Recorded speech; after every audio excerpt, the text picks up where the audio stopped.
I'm here at the CCM magazine studio. Things have happened today that should not be on camera. So you've just released your second album, Honest Conversations, which is amazing. Tell us a little bit about it and how this process has been different than the first go-round. I would say that this process has been very different for me. I started writing those songs right after I released the first album. So legitimately I ended that album, wrote the deluxe version, and then I had already written When I Fall. And so When I Fall was a song that I thought, oh, we should just put it on the deluxe, and my label was like, nah, let's wait. And so When I Fall was actually the catalyst that led us into what Honest Conversations is all about. And it's all about having honest conversations. And the message I really wanted to bring to people was that honest conversations with yourself, with others, and with God lead to healing. And so I was very intentional about every single song that I wrote. I actually had all of the song titles picked out before I ever really started the writing process, and I knew exactly what each song was going to be about so that I talked about the topics that I needed to share, and I was passionate about. So I think Honest Conversation and Who Am I were the first, actually, I went into the writer's room, because When I Fall, I wrote it by myself in my bedroom when I was going through some really hard stuff. And that song ended up being the first song that I wrote all by myself that made it to the radio station. And so after that, I was just thinking to myself, I really want to write songs that are real like that, because I think it's really important that we don't hide from those things and we don't try to sugarcoat what it's like to be a Christian and what it's like to live this life, because then people have this unrealistic expectation of what it's going to be like to follow Jesus. It's actually really difficult. If anything, I think life is much more difficult when you're chasing after Jesus, and the devil doesn't like that. So I have found that the battles that I faced in my life, I feel like those were the times when I was the closest to God, which is crazy. But also maybe they weren't actually connected as much as I thought that they were. But also I think that the devil truly doesn't like it when we're chasing after Jesus so much. And so what would he have to chase you for if you weren't following Jesus? You're doing exactly what he wants you to do. So anyways, I was writing these songs in a place in my life where I was just frustrated. I had a lot of questions. I had a lot of doubts, and I didn't realize how honest I could actually be with God. And so it really opened up this door for me of just being honest with myself in moments that I wasn't, and telling God everything, not just bringing him half of what I needed to bring him because I was scared to give him the other half. But, I felt like he was like, I want the whole you. And it was in that moment that I realized, okay, then that's exactly what I'm going to do. And I feel like this album, even though there's a lot of really intense songs and there's a lot of moments of, frustration and sadness and questions, there's also a lot of surrender.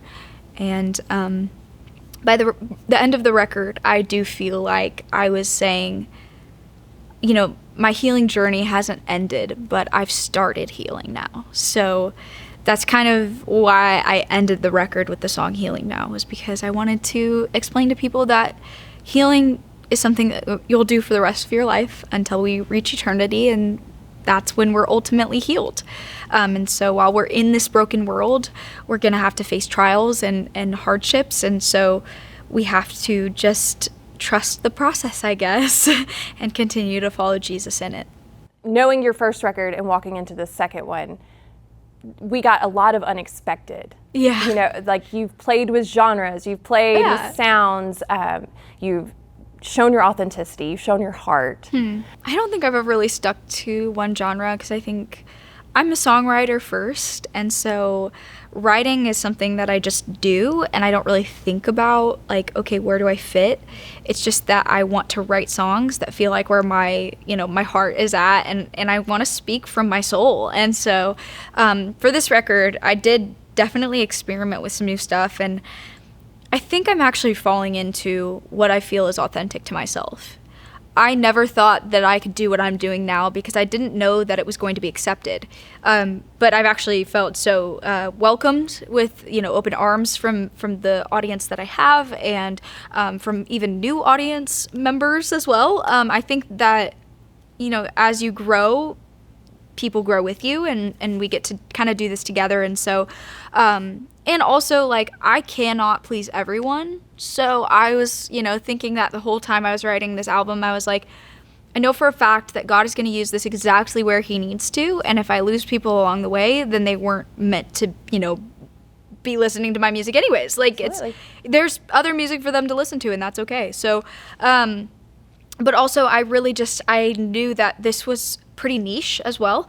I'm talking a lot about mental health. I'm talking a lot about pain and just going through some really tough stuff in my life. And I didn't know exactly, what was going to happen after I released this record. And I think I thought it was going to be scarier than it actually was. I was really nervous because I was like, this is really intense stuff. And I don't know that that's necessarily welcomed with open arms always. So I was not sure what was going to happen. And there are haters who will hate, but there's a lot of people who have felt like they were seen, and that's exactly why I wrote it. I wanted people to feel less alone in the journey that they're on, and to know that, like, you get to be honest with the people that are around you, and that's going to start moving you towards the healing that you've been longing for. And so that's why in the middle of all of the pain and the struggle, I was also reminding people that there's a place to go when you're in pain. You don't have to just struggle alone, and you don't have to just feel hopeless forever. I think I've been through that. I've been in that place, and I just never wanted anyone to feel the way I did. You've talked about different difficult seasons that you've gone through in your life. You've been very open about those struggles, physically, mentally, spiritually. Do you have a daily habit or a practice that keeps you grounded and keeps your healing going? Honestly, since I was probably 13 or 14, I've been journaling. And it turned into a prayer journal along the way, but I still just kind of have two separate journals that are for different purposes. But I feel like getting my thoughts out on paper has really always helped me to express my emotions and helped me to just release things. And I like that I have one where it's just like I can word vomit, and then the other one is where I can go and I can give it to the one that I know has the power to change my circumstances. And so that's my thing. I don't get to it every day. I feel like it's not even that I don't have time. It's just that there are some days where I just don't get around to it. And I try not to beat myself up because I know that the Lord sees my heart, and he knows that I'm coming back. Like, I'm not gone forever. And so I'm so grateful for that kind of grace, because I think for the longest time I would write in my journal and I'd be like, dear God, I'm sorry it's been so long. And but what I've realized is that, like, the Lord has just always welcomed me back in with open arms and with so much love and grace and kindness that I'm suddenly starting to see that I don't have to beat myself up for that. And I think that in our life of being like, okay, we have this checklist of being a perfect Christian, I've scratched that. Absolutely. Let it go. It's not for me. I want to step back to what you just said a minute ago. You said you had all of the titles for the songs all laid out before you even started writing, which tells me you're a planner. And when I think about planners, I think about other artists out there in the universe right now that hide Easter eggs and plan things and have little nuggets they want people to find within their lyrics that maybe they wouldn't otherwise. Are you one of those artists? Are there Easter eggs? Yes. I'm having a hard time, like, thinking of one specific thing that I've done, but I can think of something that my label decided we were going to do on the album cover. Yeah. When we were discussing kind of the creative direction and things like that. On the phone that is blue on my second album cover, the one with all the phones, there's a blue phone that has numbers on the front. Look at what it says. Okay. That's me saying that there is, in fact, an Easter egg. But I'm not going to tell you what it is because I want you to go look for it. Like, I think that's so fun. Oh, man, I love this. But okay. I do love Easter eggs. I think they're so fun, and I wish that more people paid attention.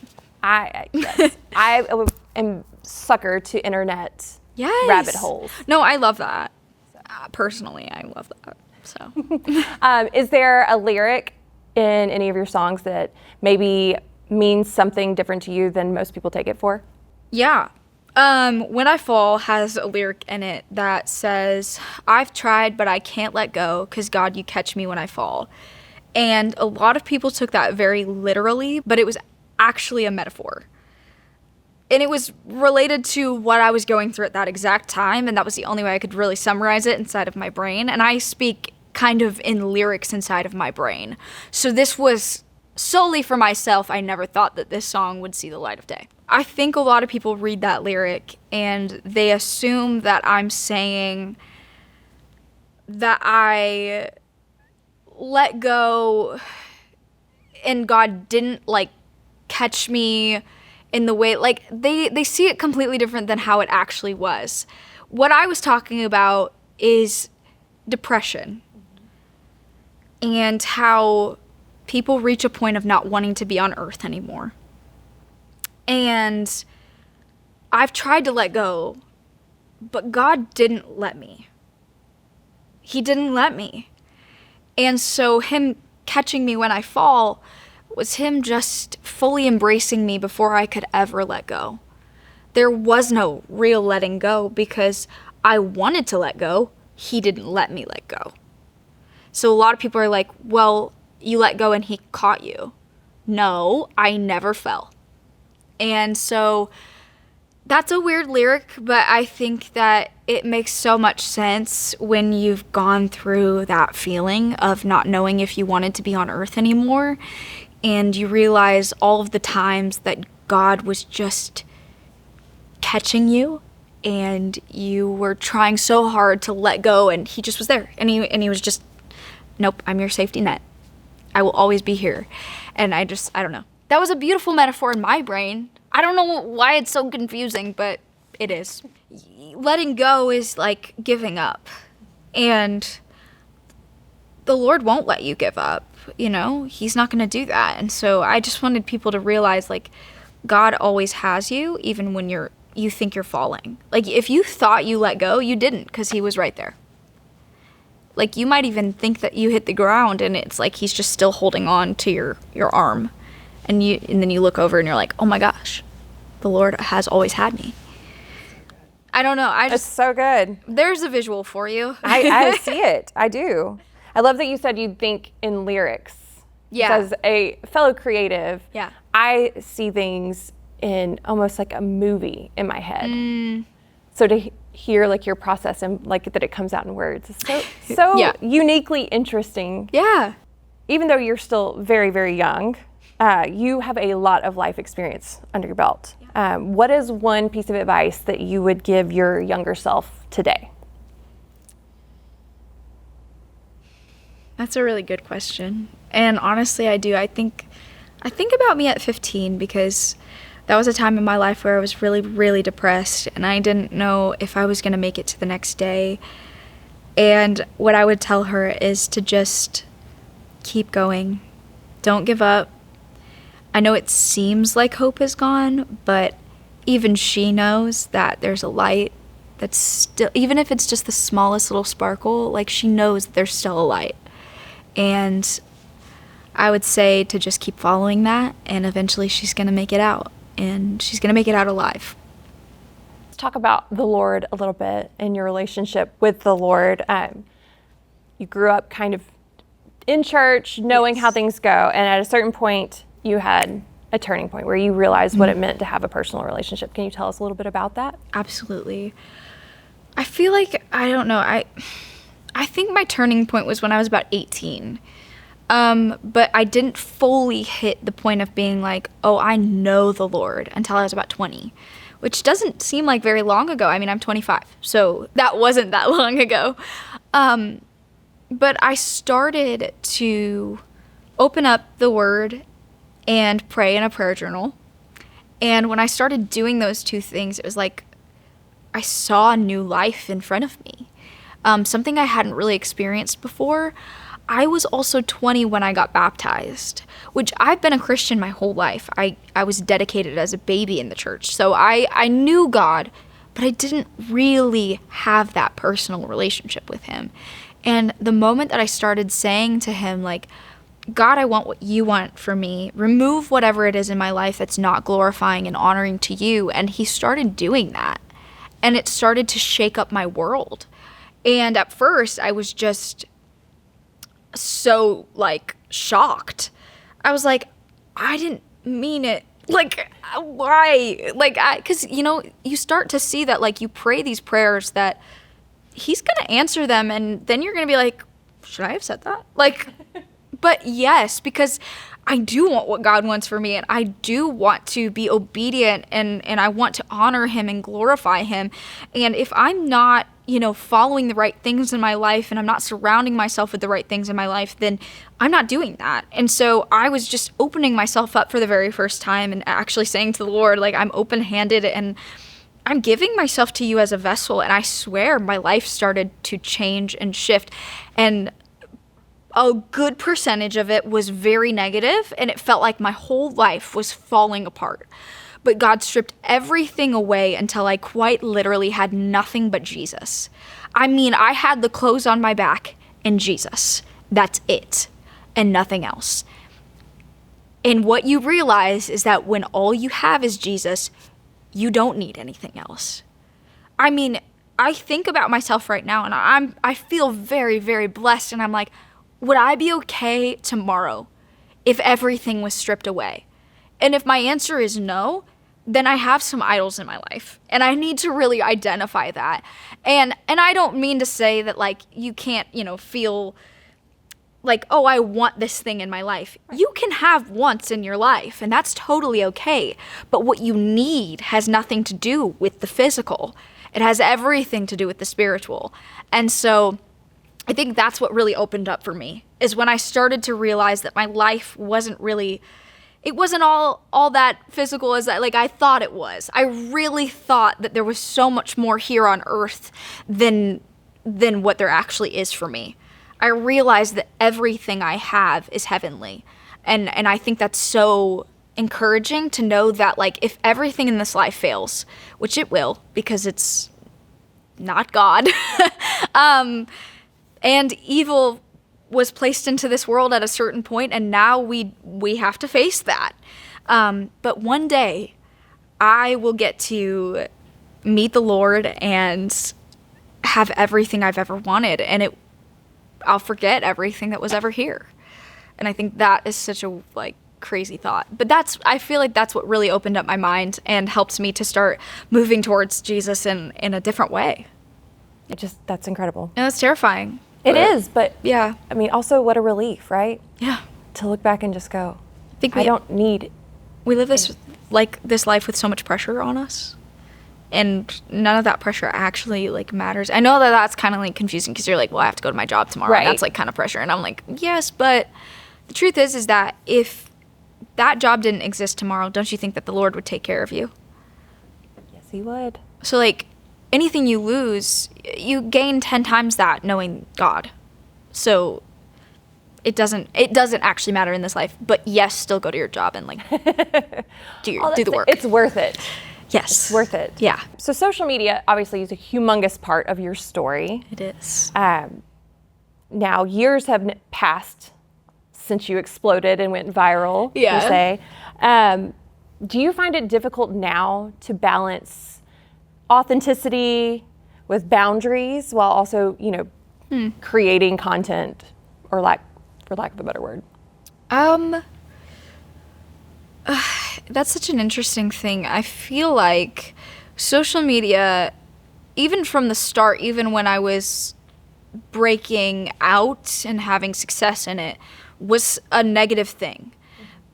But, you know, on the flip side, it's also a positive thing, but you have to make it a positive thing, otherwise the negative takes over. Because it's like a war zone. It's just a place where you're going to sit and you're going to compare yourself, and you're going to look at people and be like, well, they have everything that I don't have. And it really messes with your head. And so when I had that moment, I basically had to say to myself, I'm not striving towards that again. If it happens again, praise the Lord.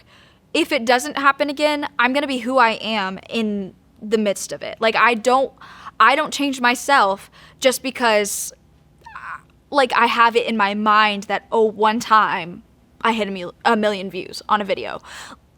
That is unrealistic. You're not going to do that every time. Social media is unpredictable, and I have no idea how it works. I just do it. And so, yeah, I would say that it's something that I just make the content that makes me happy. And if it gets 100 likes on it or 100,000 likes on it, it's all the same.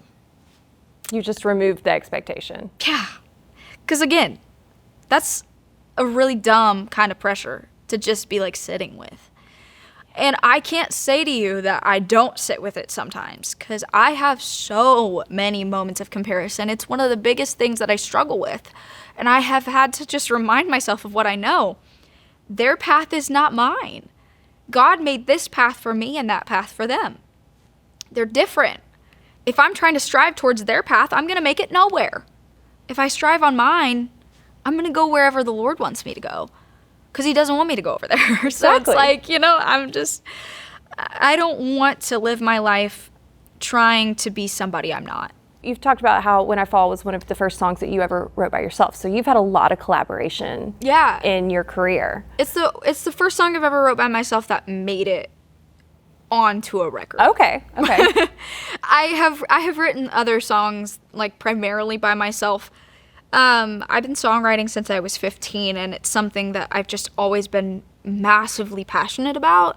I think along the way I've realized, like, my goal was never really to be an artist. It was to have my songs be heard. Because I definitely do without being in the spotlight. Like, I love being behind the scenes. I'm so introverted. I don't get that from you at all. Really? Well, it's just because I'm outgoing. Like, I just have, like, a personality. Oh, that's going to be my favorite soundbite. Yes, you definitely have a personality. Sorry, Sorry, I forgot to use my filter. No, keep the filter off. It's great. Okay.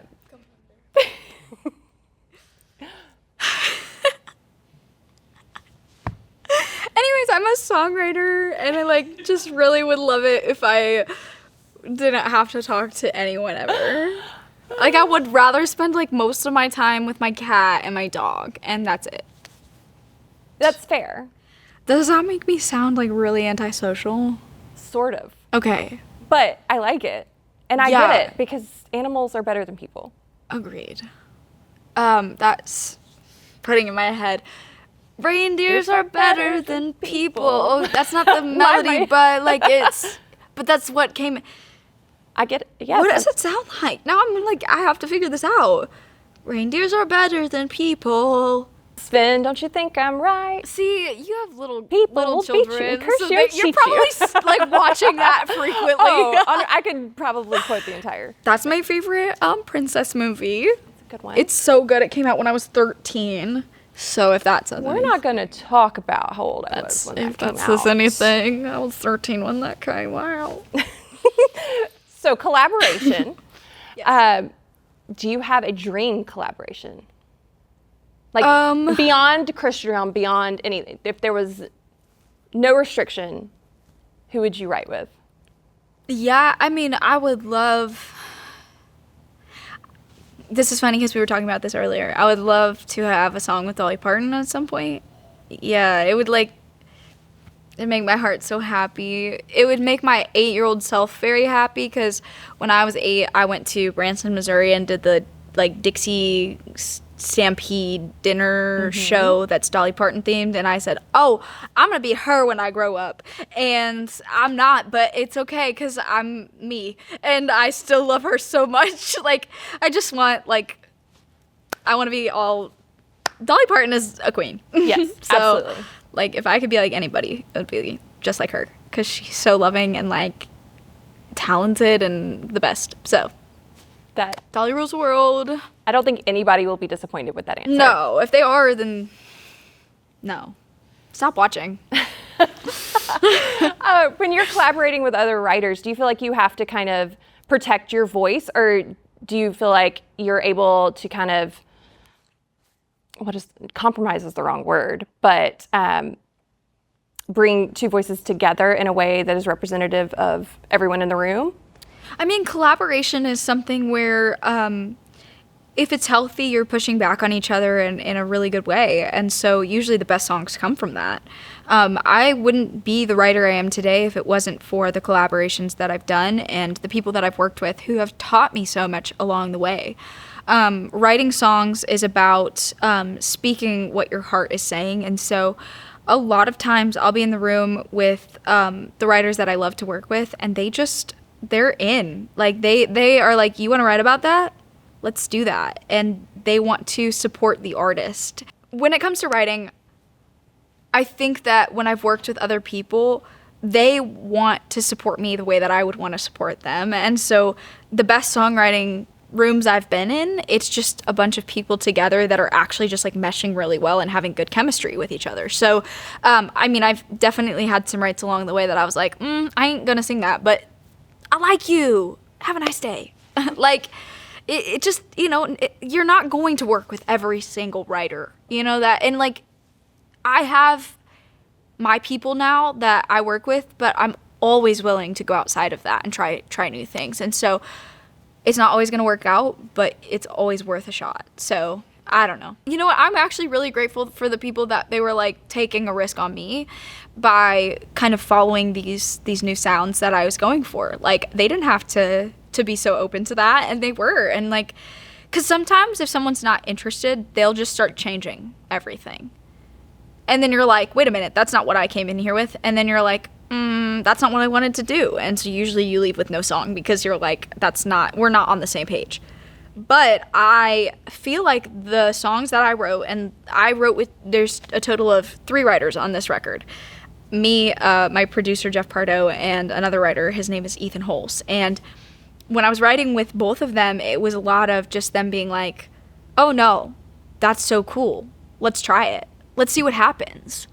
And I love that they were like really willing to take that risk, and they didn't have to, like they could have been like, well, I just need a song in the radio so that I can make a paycheck.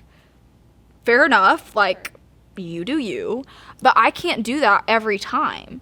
I'm writing a full record here. And so I need to have songs that, aren't going to be on the radio, but still resonate with people and that I really love. And so I would say that the thing I sacrifice in the room is like, if I do need to write something that's maybe a little bit more radio leaning, sometimes I have to write something that's a little different than maybe if I was going to write something that's not on the radio. But even that's not really a sacrifice. It's just me changing up the formula of how I'm going to write the song. Looking ahead 5-10 years from now, maybe even more. Okay.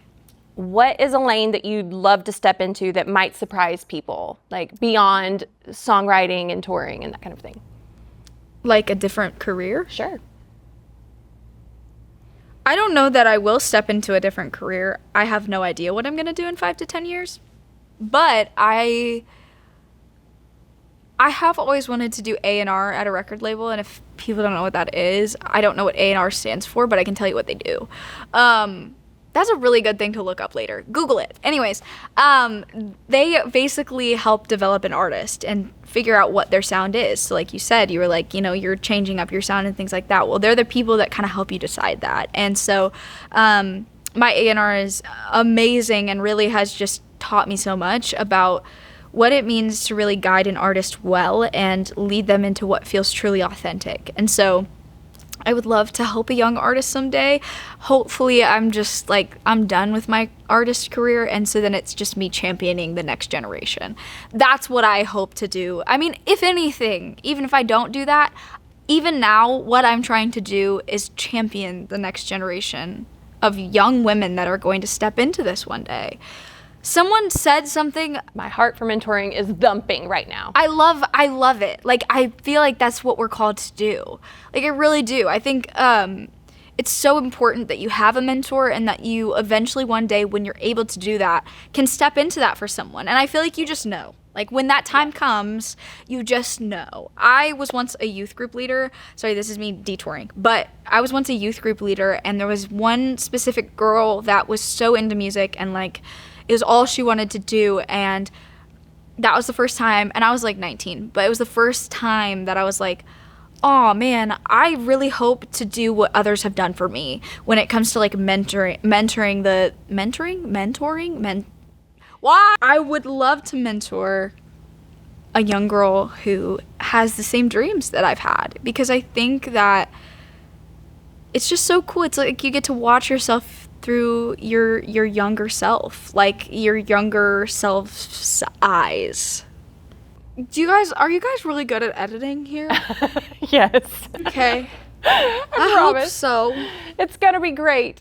But I think you don't even realize how like wonderful your personality is when people get to see that fun side of you. I'm just a girl. I'm quite literally. All right, so last couple questions. Do you have a guilty pleasure? I really like watching documentaries, but I don't think that's a guilty pleasure. Ooh, cookies. What? I Okay. love eating cookies at any time of the day. Like to the point where sometimes that is my breakfast.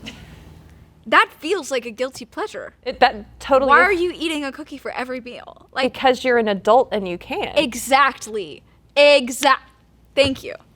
That's all I needed to know to feel validated. There you go. I do appreciate that. Well, and that answered my other question, which was going to be tour bus snack. Everyone has their one thing. Which is funny because I don't think I've ever brought cookies onto the bus. Well, I always have a sweet treat. I'm a girl who likes a sweet treat, okay? I do. I really do. It's like that and like caffeine. Those are my two things that are like, that's a guilty pleasure as well because I'm excessive about my caffeine intake. That might be a sin. I'm not even sure. Like gluttony? Like I'm just saying. Caffeine gluttony is a new one for me. Well, maybe somebody needed to hear that. I did. I just spoke for myself, We're myself. turning this into a deliverance session. You're like, Katie, we need to chat. You have a problem. No, I do think that my snack foods on the bus, I try to make them as healthy as possible because my stomach is pretty unpredictable. I have a lot of stomach issues. And we all know the bus rules. Well, no, because people don't. They don't follow them all the time. Oh, no. Like the food at night that they're like, okay, post-show food is gonna be the spiciest wings you've ever had in your whole life. The bus is gonna be smelling like farts. Like, oh, that's great. Like, who did this? Who decided this? Because I need to speak with them. That's disgusting. Honest conversation. Get out of here. Well, This is what we're having. I mean, why do you think I titled the album that? It's because I don't know how to shut my mouth. I don't. I just never have. It's the best. It's so good. Okay. Well, Are you done? Because We're You're gonna done. be like, we gotta stop. no, that's so. I mean, I could Let's keep going go. all day. I feel like I could just feed you a keyword and you'd have the greatest stories. Oh well, maybe. Or I'd so have good. Or things would get really bad, and you'd be like, turn the cameras off. Gotta She's go. jumping off the chair. So, tell us what you've got going on this year. Wait, hold on. Say Okay. that again. Because I was not composed. Okay. Yeah. So, It's good. It's good. It's good. It's good. we can do it. Okay. Tell us what you got going on this year.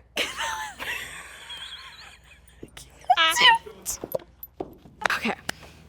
Okay. Don't look at me. Nope, I'm looking above you. Okay. So you have already had a busy start to promoting this album, but you have lots of things going on this year. Are you touring? Where are we going to see you? Who knows? What else? I don't know. I think I'm just out and about. Perfect. Yeah.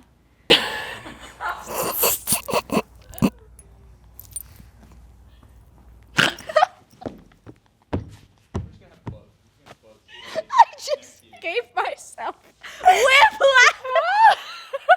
I told you she was going to jump out of the chair. I'm sorry for everything I said, and I hope that you guys will watch again. That's a wrap. Oh, sorry.